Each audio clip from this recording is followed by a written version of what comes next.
At Forever Paws Animal Shelter, our mission is simple: place these valued animals in loving homes.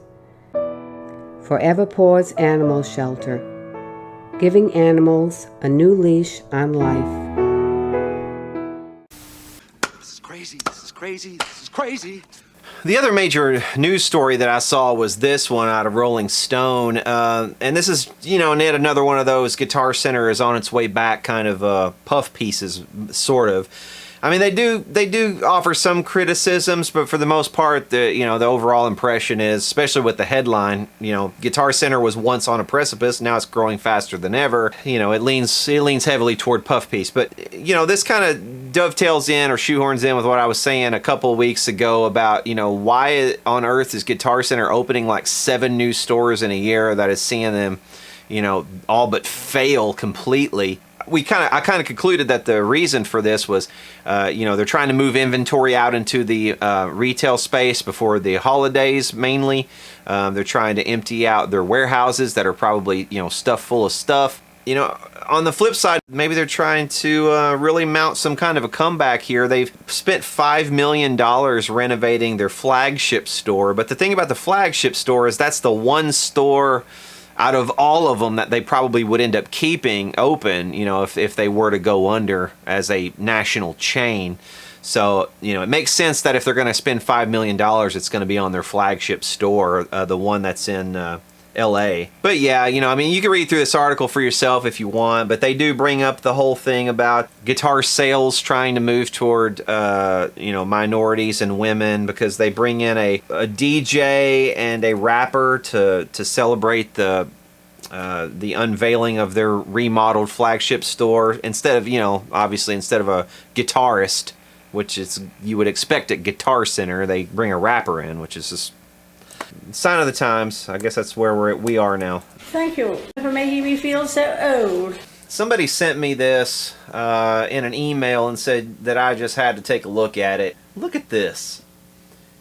So not only are ladies supposedly taking over the guitar market, but they're also getting their own special audio interface systems. They feel like there aren't enough audio interfaces that are geared directly toward women.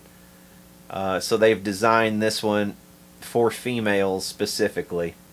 It says here in this article, MIDI Plus says it's observed the industry and market and has decided it lacked the elegance and charm that a feminine touch could bring. So it's like a black box, just nondescript on the outside, but then you flip it open and it looks like a lady's compact with a mirror. The pots or the knobs are actually like different shades, just like you would have for your eyeshadow. Do they provide a brush? I mean, they might as well just throw a brush in there. Why not? They could have like a little microphone that's shaped like a brush that you would find in a compact maybe. It's just ridiculous. I don't understand it. But I'm not a girl though, so maybe this is a thing. I've given up trying to understand women. I know there are a lot of females, a lot of women who watch this channel. You are a very small percentage, but there's also a big pie, and a very small percentage of a big pie can still mean there are a lot of you. So I know for a fact there are a lot of women who watch this channel. I know for a fact also there are a lot of wives and girlfriends who come in and out of the room while your husbands and your boyfriends are watching this channel, and also your girlfriends and I guess whatever. But, maybe you have an answer for me. Maybe you can enlighten me on why something like this exists, why girls might like something like this. I mean, I can get behind and kind of understand the whole thing about with the girly guitars. Those I can understand, like the Daisy Rock guitars that are shaped like butterflies and shaped like flowers and fairies or whatever they want to shape them like, that are directed at little girls, like, preteens or something, or teenage girls, young ones. But by the time you grow up, I mean, it's like, surely you kind of outgrow that sort of thing. I mean, what age group would this be directed at, Let me know. If you're a teenage girl, let me know. Does this appeal to you? If you're a lady in her 40s or your 30s, let me know. Does this appeal to you in any way, on any level? Do you think it's? I mean, you don't have to be ashamed. I'm not gonna berate you about it or anything like that, or even make fun of you. I'm just curious if this kind of marketing thing works at all. I mean, because you can see here, they've actually got a vanity mirror built into this thing. So it's actually a real vanity mirror and it looks like it's got a LED light around the vanity mirror. So it's like, I guess you could actually do your makeup with this thing. You know, so maybe it serves a dual purpose. I don't know, man. I just don't.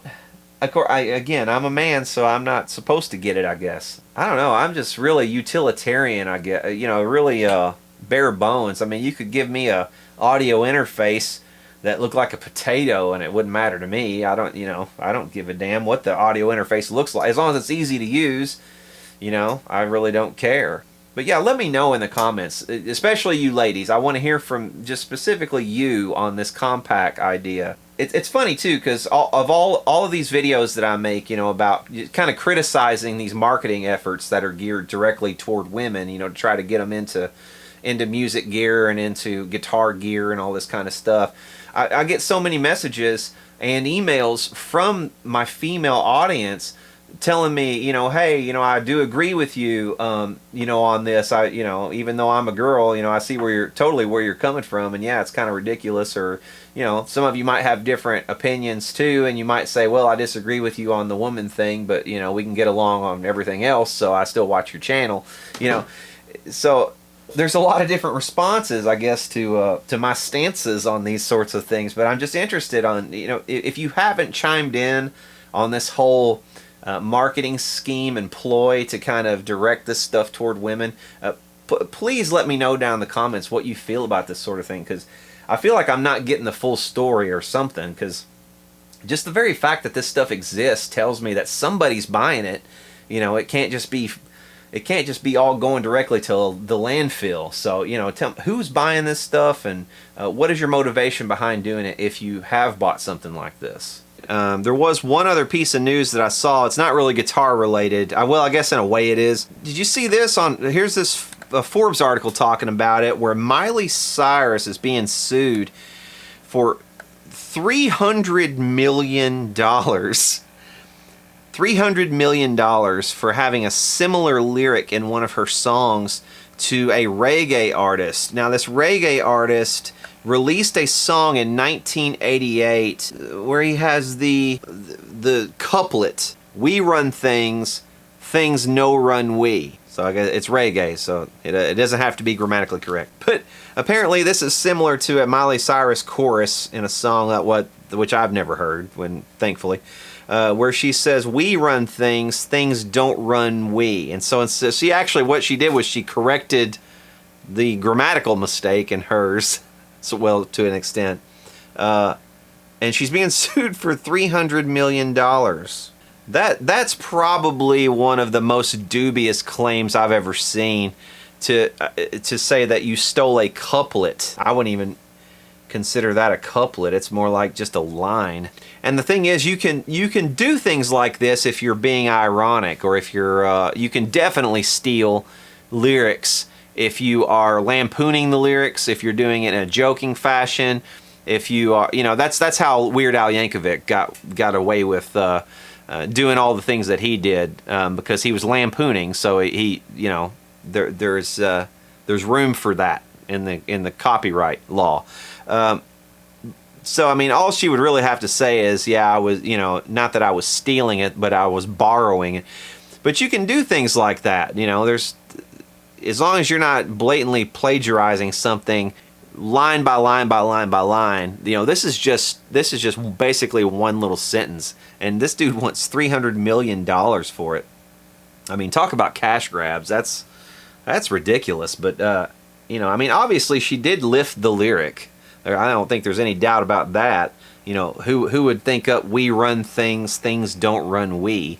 But you know, he's not going to get anywhere near $300 million. And if he does, then there is something seriously fundamentally wrong with the copyright law in the United States, and things really need to change if he gets away with $300 million for that. Anyway, that is all of the news. All right, and now it's time to Ask an Amp Tech. When you don't know what the fuck you're doing, time for Ask an Amp Tech. This first question comes from Telat Elobity. Talat Elobody. That's a very interesting name. Where are you from, Talat? Let me know down in the comments. I wonder if you could please help me, he says. I have a noisy JTM30 combo that had new tubes, but starts to be noisy without even plugging in the guitar. I will attach a video. My problem is I'm in Libya. Okay, well that explains it. You're in Libya, North Africa. Sorry about all the bombs, by the way. Not my fault. I didn't vote for that guy. I voted for the guy who wouldn't have dropped bombs on you. There is no one specialized in amp repairs. Let's see, it's way too expensive to send anywhere. Plus, we are not a stable country at the moment. Yeah, I know. Sorry, once again. So fights break out every now and then, and all we have is our music and jams. Man, that's just... God, dude.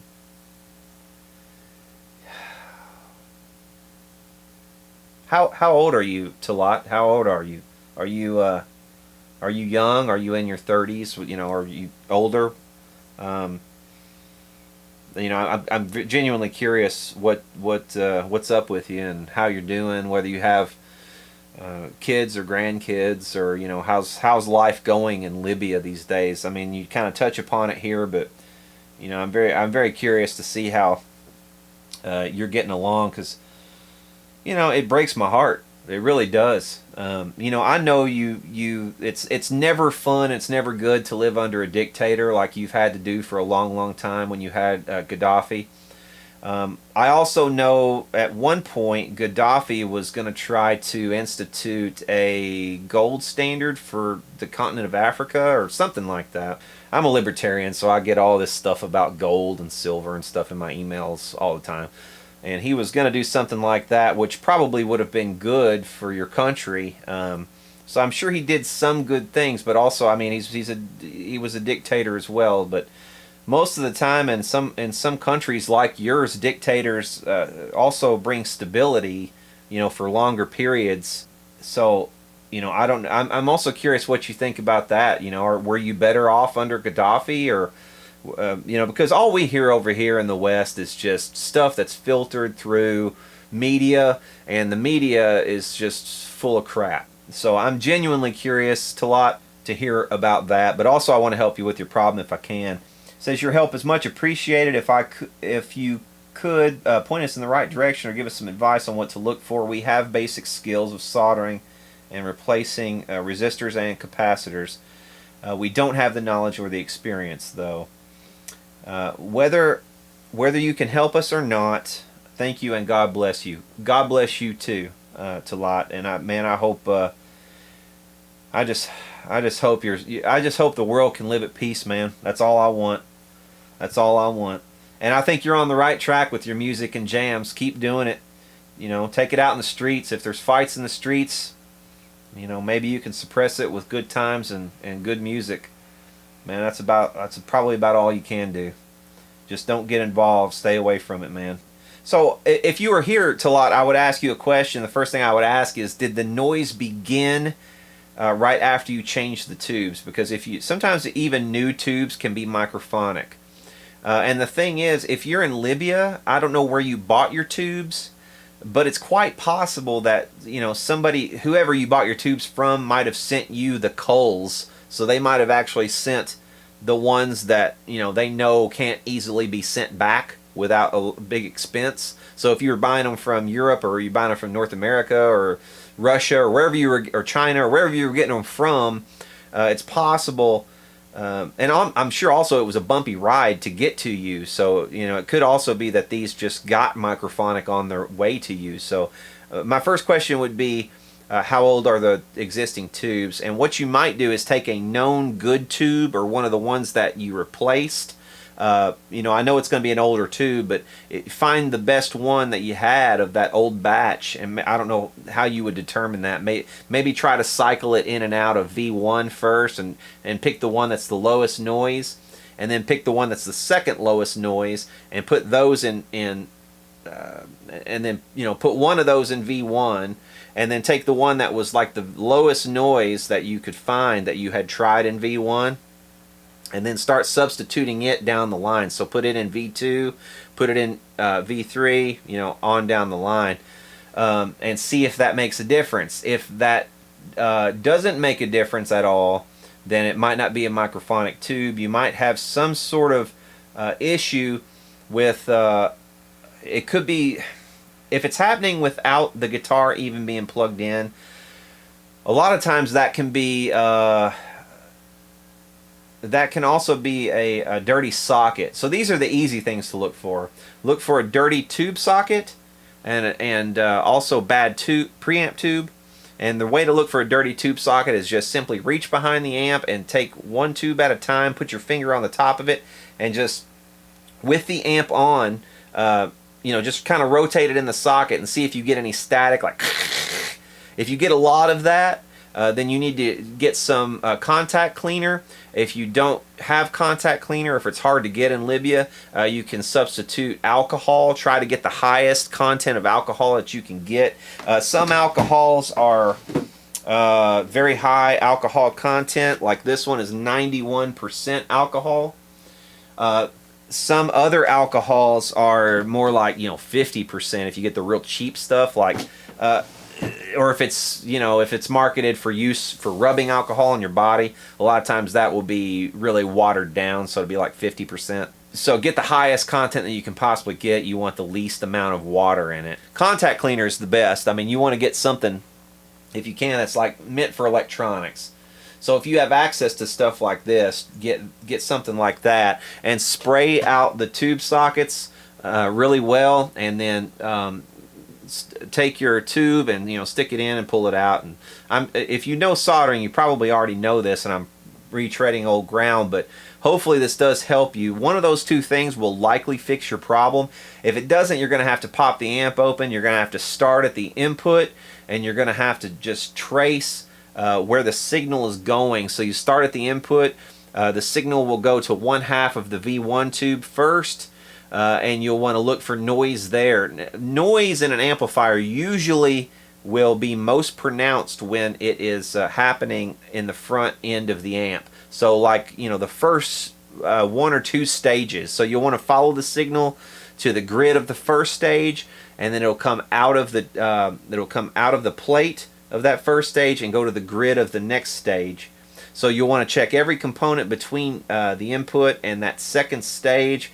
Usually you'll find noise issues somewhere in there, or it'll be on the tube sockets themselves, maybe further down the line. But anyway, try that, and if you know, if that doesn't work, you're welcome to email me again, and I can maybe give you some more tips. But you really, you know, if you have limited equipment, if you don't have like something to signal trace with, it'll be a lot more difficult. If you do have something to signal trace with, like if you have another amplifier, here's what I do.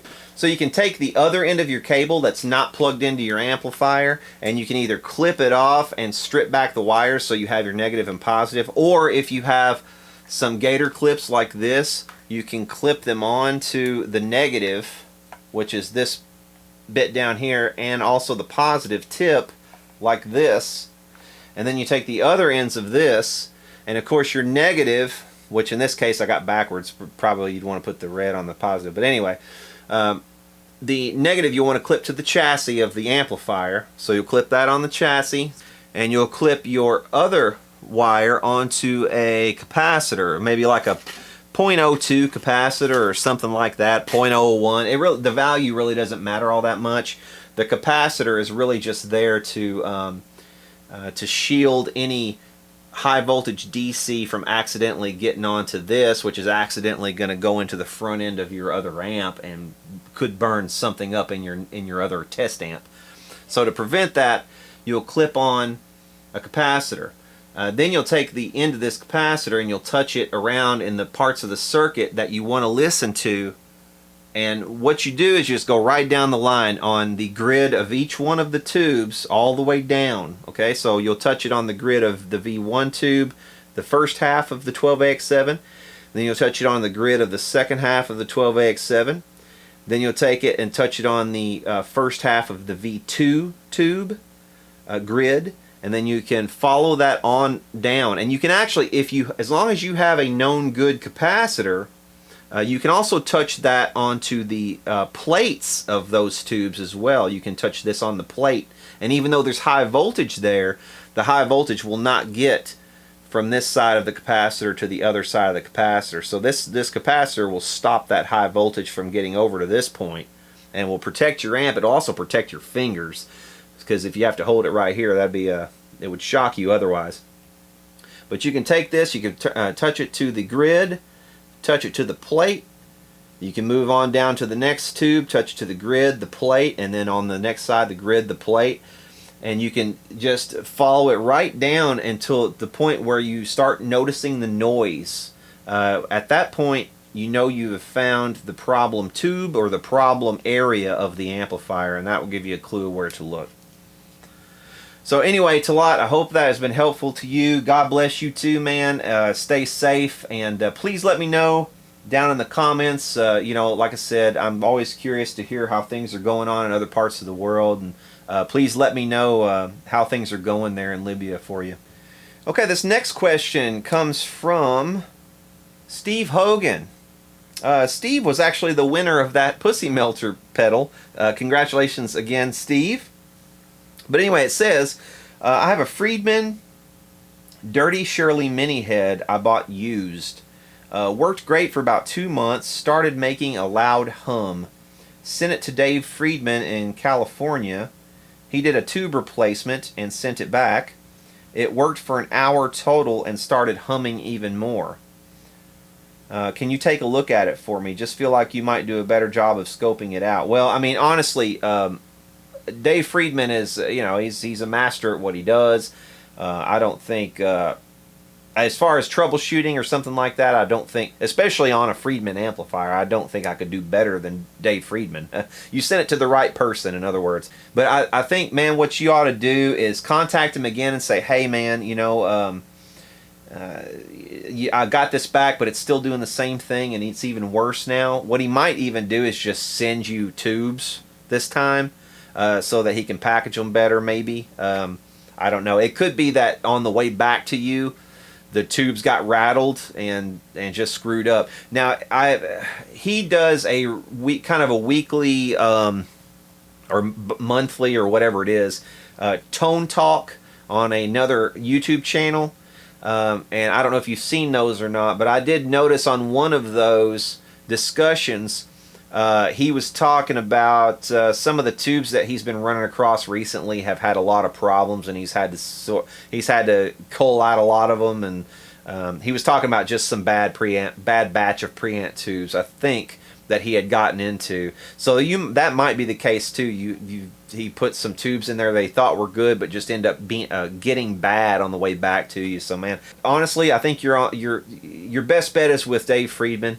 I don't know what his warranty is either on his amplifiers, and if I bust it open and start soldering around on it, you know, it could be that I just end up voiding your warranty, which would be a shame, because you know, you're gonna be out shipping to me. You're gonna be out bench fee if I can't, you know, even if I diagnose it and it's just a tube. You know, once again, you're going to owe me a bench fee and then whatever the tube would cost. And whereas, you know, you might not owe him anything. So it would save you some money probably to get back with him, man. And plus, right now, I'm not really taking anything in anyway. I have stopped taking in outside stuff for at least the rest of this year because I'm so swamped.